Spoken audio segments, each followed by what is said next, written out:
के साथ-साथ चित्र भी मैं आपको बताऊँगा। इस प्रकार से आपको चित्र भी क्वेश्चन में बनाना है ताकि आपको पूरे-पूरे मार्क्स क्वेश्चन होने वाला है वो आपका होने वाला है आवर्तबीजी पादपों में गुरु बीजाणु जनन प्रक्रिया का वर्णन कीजिए। ये जो आपका क्वेश्चन होता है ये आपका वेरी, वेरी इम्पोर्टेंट क्वेश्चन होता है, ठीक है?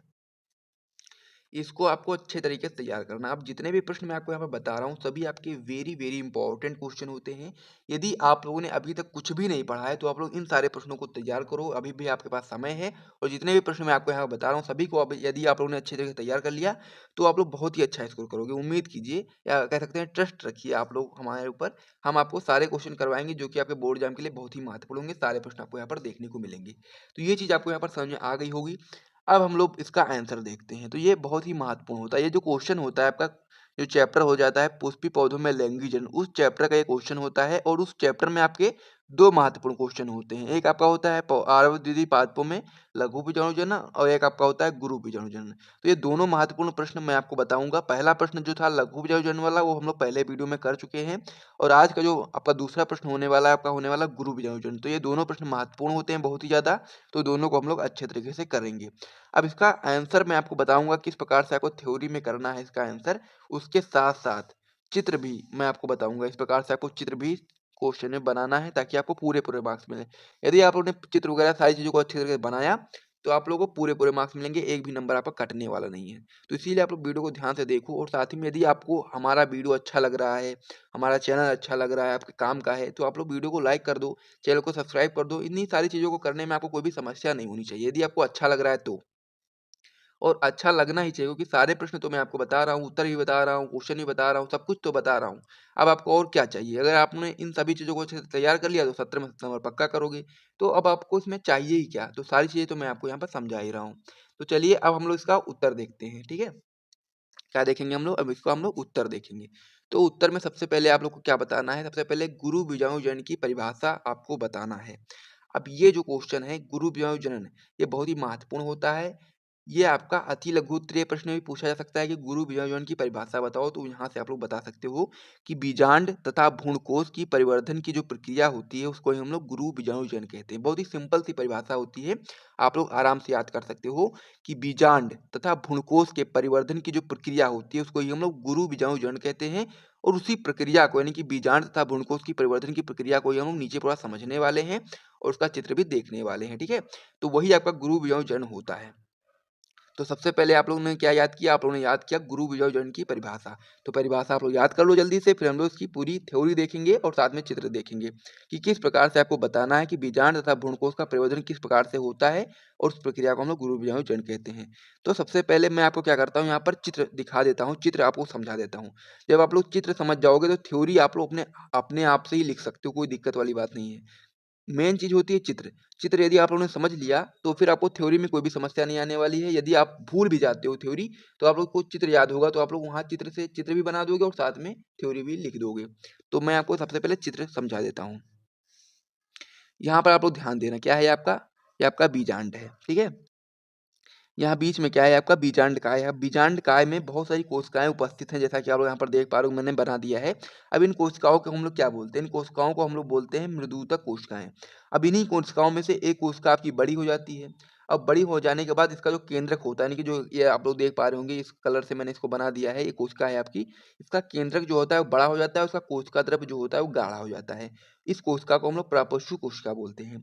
फिर प्रपरशु कोशिका में समसूत्री विभाजन होता है जिससे 2 कोशिकाएँ बनती हैं। एक कोशिका आपकी होती है प्राथमिक भित्तीय कोशिका और दूसरी कोशिका आपकी बनती है बीजाणुजनन कोशिका। बीजाणुजनन कोशिका में बिना किसी विभाजन के ही वो आपका गुरु बीजाणु मात्र कोशिका की तरह कार्य करने लगती है, यानी कि 2 कोशिकाएँ यहाँ से बन जाती हैं। फिर आपका आगे क्या होता है, जो आपका गुरु बीजाणु मात्र कोशिका होती है, जो कि आपकी टूयन होती है। इसमें क्या होगा, इसमें आपका अर्धसूत्री विभाजन होगा जिसके फलस्वरूप आपके यहाँ पर 4 अगुरित गुरु बीजाणु का निर्माण होगा। अब 4 में से क्या होगा, जो 3 कोशिकाएँ होंगी, यानी कि जो 3 अगुणित कोशिकाएँ होंगी, वो आपके तुरंत ही नष्ट हो जाएँगी और उसमें से केवल 1 कोशिका जो होगी, वही आपका क्रियाशील गुरु बीजाणु के रूप में कार्य करेगा, ठीक है?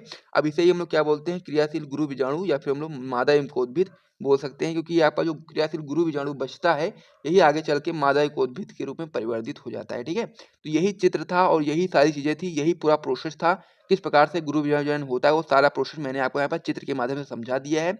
अब इसकी थ्योरी किस प्रकार से आपको लिखना है वो मैं आपको यहाँ पर बता देता हूँ, ताकि आप लोगों को पूरी तरीके से ये समझ में आ जाए कि क्वेश्चन आखिर है क्या और उसमें क्या क्या चीजें आपको करनी है। अब इसका उत्तर में आप लोग सबसे पहले यहाँ पर मैंने आपको इसकी परिभाषा तो बता ही दी थी कि गुरु विभाजन की परिभाषा क्या होती है।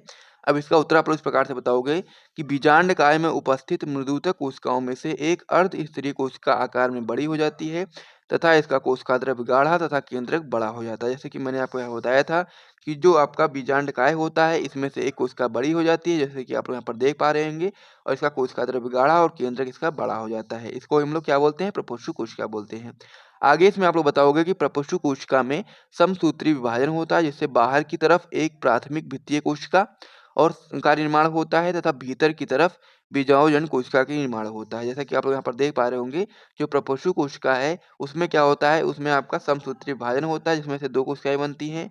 एक आपका बनता है प्राथमिक भित्तीय कोशिका और एक आपका होता है गुरु बीजाणु मात्र कोशिका, जो कि आपका पहले बीजाणुजन कोशिका होती है, लेकिन बीजाणुजन कोशिका में बिना किसी विभाजन के ही आपका गुरु बीजाणु मात्र कोशिका के रूप में कार्य करने लगता है। यही चीज यहाँ पर नीचे आप लोग देख पा रहे होंगे कि गुरु बीजाणु मात्र कोशिका बिना के बीजाणुजन कोशिका बिना विभाजन किए ही गुरु बीजाणु मात्र कोशिका की तरह कार्य करता है। आगे आप लोग इसमें बताओगे कि गुरु बीजाणु मात्र कोशिका में अर्धसूत्री विभाजन होता है, जिससे 4 अगुणित गुरु बीजाणु का निर्माण होता है। इनमें से 3 अगुणित गुरु बीजाणु जल्द ही नष्ट हो जाते हैं, यानी कि जो आपका ये जो कोशिका होती है गुरु बीजाणु मात्र कोशिका, यानी कि जो ये वाली कोशिका होती है, इसमें क्या होगा? अर्धसूत्री विभाजन होगा। इसके फलस्वरूप 4 अगुणित गुरु बीजाणु का निर्माण होगा, जिसमें से 3 आपके तुरंत ही नष्ट हो जाएंगे और केवल एक आपका बचेगा। तो वही चीज आप लोग यहाँ पर आगे बताओगे कि एक गुरु बीजाणु क्रियाशील होता है, क्रियाशील गुरु बीजाणु भ्रूणकोश या मादा कोशिका में परिवर्तित होता है, यानी कि जो आपका एक गुरु बीजाणु बचता है, यही आपका गुरु बीजाणु जो आपका बचता है, ये आपका भ्रूणकोश या मादा कोशिका में परिवर्तित होता है। तो ये सारी चीजें आप लोग समझ गए होंगे, और गुरु बीजाणु जन की जो प्रक्रिया थी वो मैंने आपको अच्छे तरीके से समझा ही दी है। अब इसमें कोई चीज बची नहीं है। तो ये जो क्वेश्चन था पूरी तरह से कंप्लीट हो गया है। इसे जब आप लोग अपनी कॉपी में लिखोगे, वैसे मैंने इसको बहुत ही शॉर्ट फॉर्म में लिखा है, बहुत ही अच्छे तरीके से अच्छी लैंग्वेज में लिखा है, ताकि आपको अच्छे तरीके से याद हो जाए। जब इसे आप लोग अपनी बोर्ड परीक्षा की कॉपी में लिखोगे तो ये कम से कम आपका 2.5 पेज में आएगा। ये क्वेश्चन जो है आपका, ये कम से कम आपका 2.5 पेज में आएगा, क्योंकि ये का जो चित्र है ये मैंने छोटे-छोटे बना दिए हैं।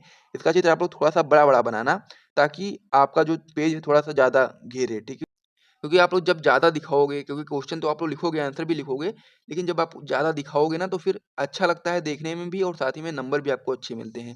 तो ये जो आपका जो थ्योरी है आपका कम से कम 2 पेज में आएगी, और साथ ही में इसका जो ये चित्र है आपका 1 पेज में आपका ये चित्र आराम से आ जाएगा, क्योंकि उसकी कॉपी जो होती है वो इस तरीके से नहीं होती, वो आपकी इस तरीके से होती है, ठीक है? तो उसमें आप लोग आराम से इसको बनाओगे तो अच्छे तरीके से आपको नंबर मिलेंगे। कोई भी एक नंबर आपका इसमें कटने नहीं वाला, क्योंकि इसमें सारी चीज़ें तो मैंने आपको बता दी हैं। सिंपल सी चीज़ें, सारी चीज़ें मैंने आपको बता दी हैं। हर एक डायग्राम भी मैंने आपको अच्छी तरह से समझा दिया है। तो गुरु बीजाणु जनन की जो पूरी प्रक्रिया थी, सचित्र वर्णन मैंने आपको समझा दिया है।